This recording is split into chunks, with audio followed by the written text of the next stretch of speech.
right, so for your math today, you need worksheet 112. That's what we're working through on this. We're going to be doing some work with multiplication with whole numbers. So let's start up here at the top and work through this problem together. It says there are 100 stickers on each roll, and a box of stickers has 3 rolls. How many stickers are there in 4 boxes? Well, let's work through these steps here. First thing that we want to know is, well, how many boxes are there? And according to your problem up here, always go back and check your word problem. There are 4 boxes. 1, 2, 3, 4. So we know that there are 4 boxes. And how many rolls of stickers are there in each box? Well, if we look at each box, there's 1, 2, 3. Okay? And it tells us that there are 3 rolls.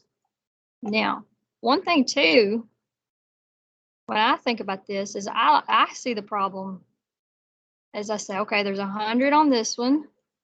There's 100 on this one. Okay, and so each one of these has 100 stickers on each roll. Okay, that just helps me to be able to see the problem a little bit easier. Helps me to see how many stickers there are in each box as well. So there's 100 stickers on each one of these rolls. Now, I could sit, yes, and count by hundreds. 100, 200, 300, 400. I could do that. I could sit and try to add up all of these hundreds. There's a quicker way to do this, and that's why we use multiplication, is because it gives us the same answer just in a quicker way. So there's 4 boxes, 1, 2, 3, 4, and we know that there's 3 rolls in each box. Okay, got to move on down. So when we look,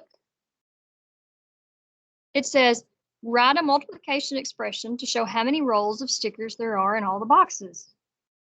Well, look at this question. If we're going to write a multiplication expression, then that means a multiplication sentence where we use the multiplication sign.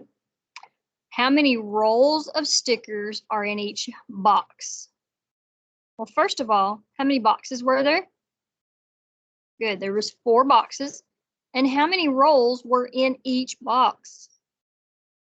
There were 3. Good. So we could say that there were 4 boxes with 3 rolls in each box. How many stickers are on each roll? Well, we know that it said there were 100 stickers on each roll, and it tells you that up there in your problem.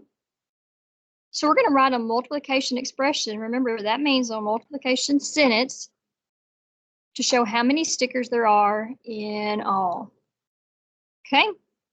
Well, first of all, we've got to know how many boxes. There were 4. How many rolls were in each box? Good, 3. Now, how many stickers are on each roll? Good, there was 100. So our multiplication expression would be 4 times 3 times 100. Okay? All right. This one says, how can you show 100 using tens as factors? Now, remember in multiplication, let's say we do a little side note over here. Say I do 7 times 2. Remember, these numbers that you multiply together are called factors. And your answer is called the product. So 7 times 2 is 14.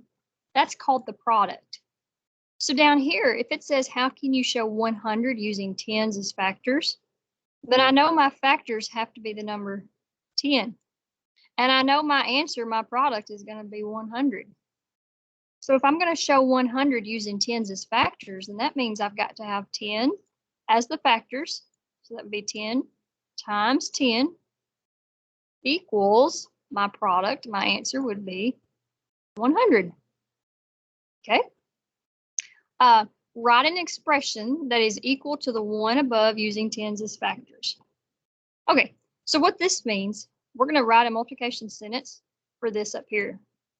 Okay, but we're going to use tens as factors. So instead of putting 100, we're going to use our tens as factors. So I would say 4 boxes times 3 rolls. Now this time, instead of doing 100 stickers, it wants tens as the factors. So this would be 10 times 10. Okay, so that would be our expression. All right. So 4 times 3 times 10 times 10. Okay.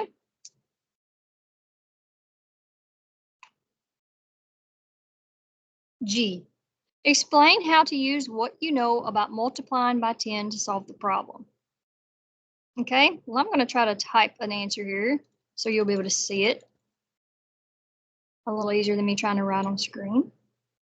So I want you to just take a second. I want you to pause the video. And I want you to think, or tell somebody there at home with you.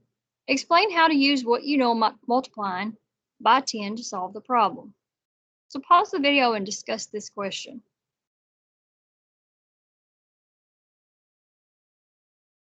All right. So to explain how to use what you know about multiplying by 10 to solve the problem, we're going to say when you multiply by 10, the digits in the other factor move one place to the left and a 0 goes in the ones place. So 4 times 3 times 10 is 120. 120 times 10 is 1,200. So let me take a second to explain this.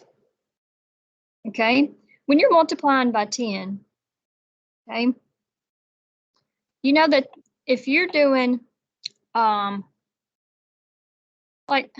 we've got 4 times 3 times 10, okay, then we know it says here that the digits in the other factor move one place to the left and a 0 goes in the ones place, okay? So if I know that 4 times 3, that's 12, and I'm going to do 12 times 10, and if it says up here that the digits in the other factor move one place to the left, okay, so I'm going to move this 12 one place to the left, which means the 1 goes to the hundreds place, the 2 goes to the tens place, the 0 goes in the ones place. And that's what it's telling you there when you're multiplying by 10. You shift the numbers in this, the factors in this number, you shift them to the left one place. Okay? So like if I wanted to multiply 120 times 10, okay, so I've got 120 times 10. I'm going to move these all one place to the left. So I'm going to move the 1 to the thousands place, the 2 to the hundreds place, the 0 to the tens place, and the 0 over here goes to the ones place. And that gives me an answer of 1,200. Okay.